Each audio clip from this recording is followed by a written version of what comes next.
Sometimes as a fractional CFO, when our clients don't hit their big targets or their financial goals, it can be easy to take that personally. My name is Michael King, and this is the CFO Report, where I talk about starting, scaling, and optimizing fractional CFO services. In today's episode, I'm talking to one of my coaching clients who is an extremely empathetic fractional CFO, and she shares with me that sometimes when her clients miss the mark, she takes it really personally. Today, I'm sharing some perspectives with her on how she can take that less personally, and I share with her some things that she needs to focus on to remember the value that she's adding to her customers, so it takes a little bit of the sting out when the clients don't hit their financial goals. Let's take a look.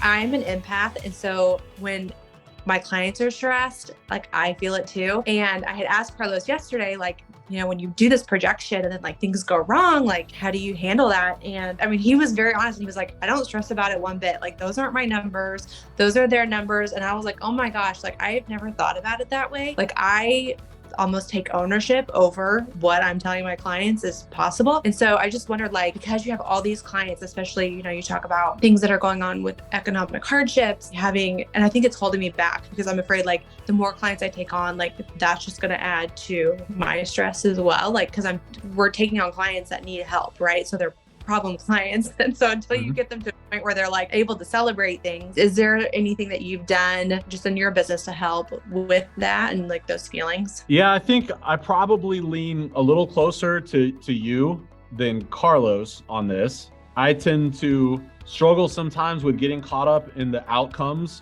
for my clients and getting, emotionally connected to that. And that's no slight against Carlos. We're just different people.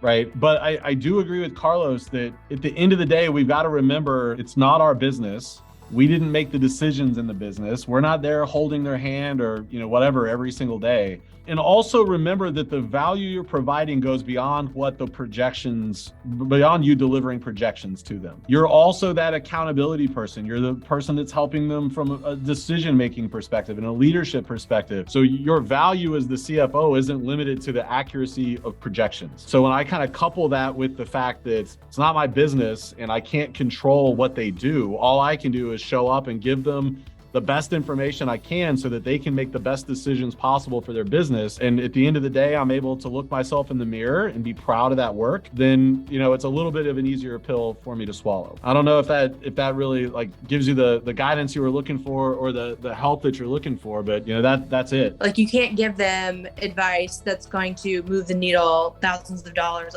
every single time that you talk to them. And I feel in my mind, I have to do that. And I'm trying to figure out how to get out of that mind trap. They don't always just need the $4,000 or the $40,000 or the $400,000 aha moment bit of insight. Yeah, you've got to deliver some of those along the way. The reality is not every client's going to have those opportunities every month. Sometimes it's just the accountability. Sometimes it's just the fact that they're on the call, looking at what happened with the business last month and being intentional about figuring out what they're going to do next month. A lot of times there's exponentially higher value in that to the client. When it comes to generating CFO reports for my clients, my firm has two non-negotiables. The process has to be accurate and it has to be efficient. That's why my firm only trusts G-Accon. At its core, G-Accon is a data connector between accounting platforms like QuickBooks and Xero and Google Sheets. But G-Accon is so much more than just a data connector. Right out of the box, you're going to get hundreds of templates for all the reports that CFOs and accountants need to run for their everyday workflows, everything from balance sheets to P&Ls to AR aging reports. Or you can use G-Accon like my firm does to create our custom CFO reports every single month. My favorite part about G-Accon is that you can set it up to automatically create all of these reports. That means every month I'm getting fresh reports with fresh data ready to deliver to my clients. And because G-Accon is automated, that has completely eliminated the need for my team to download data from QuickBooks, upload it into Google Sheets, manually apply formulas, all of those things that take up a lot of time and are prone to errors. In fact, G-Accon has completely replaced all the other tools, services, and workflows that we were using to generate CFO reports. G-Accon is literally our one-stop shop for making all of our CFO reports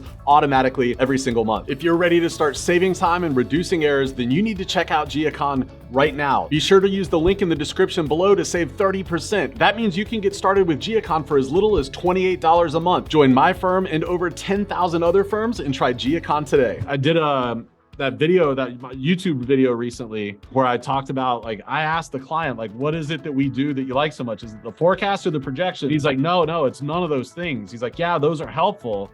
But he's like, you help me think through big decisions. You help me be more accountable as a CEO, right? He's walking through those, and those were his words, not mine. And I was like, oh, it doesn't always have to be about the monetary thing, the monetary aha moment. Sometimes it's just the perspectives or the accountability and those kinds of things. And I think I would venture to say it more times than not, it's about those things. It's about the confidence that you're giving them that they're doing the right thing. Sometimes you just need confidence to make a decision. Even if they pick the wrong thing, they at least are one step closer to the right thing. So I think it's like recognizing the fact that it's not necessarily just about financial outcomes. There's more involved to it. I had an Instagram reel the other day. Really what you need to be selling is confidence, security, empowerment, right? You want to go and do all these things. You want to make confident decisions. You don't want to have that imposter syndrome anymore. There's a couple tools you need. So instead of preaching about cash flows or doing a webinar on cash flows, do a webinar on how to make safe, confident decisions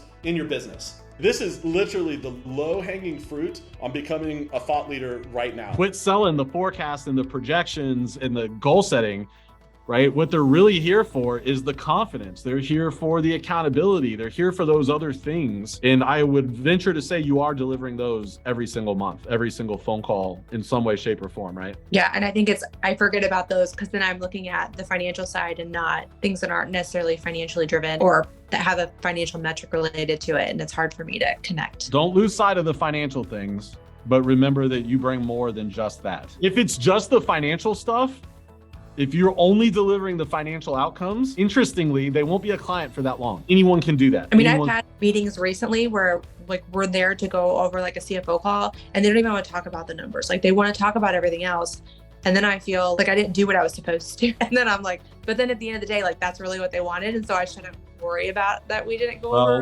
Now, I want you to give them space at the beginning of the call to talk about those kinds of things, Aaron. But it's also your job, again, from that leadership perspective, it's also your job to make sure that they're looking at the financial things too. Don't let the whole conversation go down a rabbit hole that's a therapy session. Let them vent those things out. But you've got to guide that call. You've got to keep the rails on that call. So it's a balance. I want you to keep that empathic. There's a human being on the other end here, but also we got a job to do. We got to go over this stuff. We got to get into the numbers and talk about what's happening next month, next quarter, and next year. It's a balance of both. All right, my friend, that's it for this week. But listen, if you're looking for expert guidance on your journey to starting, scaling, and optimizing your fractional CFO firm, then I want you to check out The Inner Circle. The Inner Circle is my monthly group coaching program where I go live and share the tools, the perspectives, the hacks, everything that I've learned in my journey over the last 7 years of scaling my firm. The best part about it is you can check it out your first month for just $1. You literally have nothing to lose. You can cancel at any time. If you're ready to get started to accelerate your journey, go to the CFOaccelerator.com/inner circle. Get started right now for just $1. Again, you can cancel at any time. I can't wait to see you in there. In the meantime, I'll see you right back here next week, my friends. See you then.